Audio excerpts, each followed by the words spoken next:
Assalamualaikum warahmatullahi wabarakatuh. Kami dari kelompok 3 akan menyajikan materi tentang pendidikan sepanjang hayat. Saya Arum Pramulia Anggraini dengan nomor NPM 001. Saya Ruli Sulistiawati, NPM 007. Saya Oktavilisa, NPM 024. Saya Ines Fiolafina dengan NPM 027. Saya Cindy Dupratiwi, NPM 031. Saya David Anggana dengan NPM 034. Saya Dinta Adelia Putri, NPM 042. Selamat menyaksikan. Pendidikan sepanjang hayat. Poin yang pertama, pendidikan manusia seutuhnya, yaitu merupakan konsepsi pendidikan seumur hidup atau lifelong education mulai dimasyarakatkan memulai kebijaksanaan negara. Ketetapan MPR nomor 4/MPR 1973 dan Ketetapan MPR nomor 4/MPR 1978 tentang GBHN. Kebijaksanaan pembangunan nasional khususnya dalam bidang pendidikan dapat dimengerti bahwa secara konstitusional ketetapan lain ini wajib dilaksanakan oleh lembaga pendidikan. Poin yang kedua yaitu dasar, tujuan, dan implikasinya. Yang pertama, dasar-dasar. Prinsip pendidikan manusia seutuhnya dan berlangsung seumur hidup didasarkan atas berbagai landasan yang meliputi 1. Dasar-dasar filosofis, yang kedua dasar-dasar psikofisisnya, yang ketiga dasar-dasar sosiobudaya. Dasar-dasar filosofis yaitu yang pertama manusia sebagai makhluk pribadi, individual being, yang kedua manusia sebagai makhluk sosial, social being, dan manusia sebagai makhluk susila, moral being. Dasar-dasar psikofisisnya. Yang dimaksud dasar-dasar psikofisis ialah dasar-dasar kejiwaan dan kejasmanian manusia. Realitas psikofisis manusia menunjukkan bahwa pribadi manusia merupakan kesatuan antara yang pertama, potensi-potensi dan kesadaran rohaniah baik segi pikir, rasa, karsa, cipta maupun budi nurani. Kemudian yang kedua, potensi-potensi dan kesadaran jasmaniah yakni jasmani yang sehat dan panca indera normal yang secara fisiologis bekerja sama dengan sistem saraf dan kejiwaan, dan yang terakhir, potensi-potensi psikofisis ini juga berada di dalam lingkungan hidupnya baik alamiah atau fisik maupun sosial budaya atau manusia dan nilai-nilai. Dasar-dasar sosial budaya. Dimensi sosial budaya bangsa yaitu mencangkup yang pertama tata nilai warisan budaya bangsa yang menjadi filsafat hidup rakyatnya seperti nilai ketuhanan, kekeluargaan, musyawarah, mufakat, gotong royong, dan tenggang rasa. Yang kedua nilai-nilai filsafat negaranya yakni Pancasila. Yang ketiga nilai-nilai budaya dan tradisi bangsanya seperti bahasa nasional, adat istiadat, unsur-unsur kesenian, dan cita-cita yang berkembang. Kemudian yang terakhir ada tata kelembagaan dalam hidup kedalam-masyarakatan dan kenegaraan, baik yang non-formal atau paguyuban-paguyuban maupun yang formal seperti kelembagaan negara menurut Undang-Undang Dasar. Tujuan pendidikan manusia seutuhnya dan seumur hidup ialah 1. Untuk mengembangkan potensi kepribadian manusia sesuai dengan kodrat dan hakikatnya, yakni seluruh aspek pembawaannya seoptimal mungkin.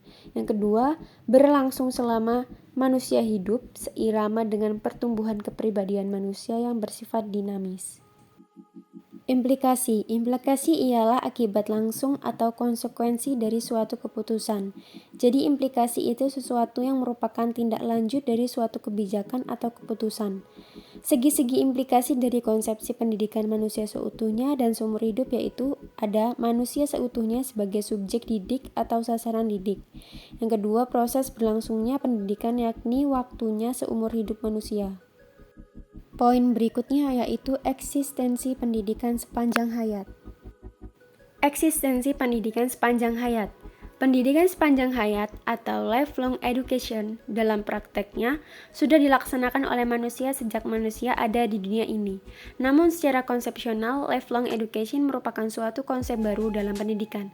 Secara konsepsional dan kesadaran akan segala konsekuensinya baru dirasakan dan disadari pada dekade akhir 60-an. Menurut konsep lifelong education, pendidikan tidak terbatas oleh ruang dan waktu. Pendidikan akan selalu berlangsung dalam totalitas hidup di dalam keluarga, suku bangsa, melalui agama, masjid, gereja, sekolah formal, organisasi pemuda, dan organisasi masyarakat pada umumnya. Poin keempat yaitu konsekuensi pendidikan.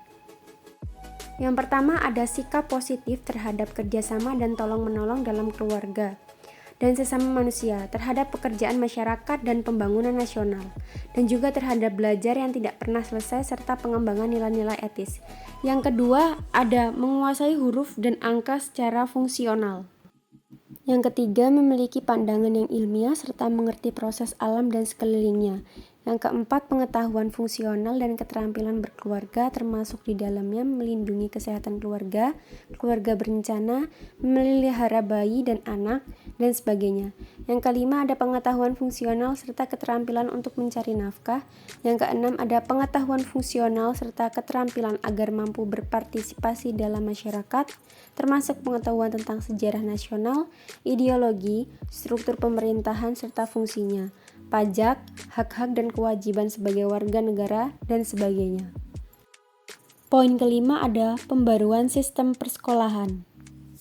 Meliputi sasaran, isi program, metode dan alat, proses evaluasi, dan struktur. Ada 4 sasaran dari sekolah sehubungan dengan asas pendidikan sepanjang hayat, yaitu sasaran pertama yang dikemukakan oleh DEF ialah kesadaran akan kebutuhan pendidikan sepanjang hayat.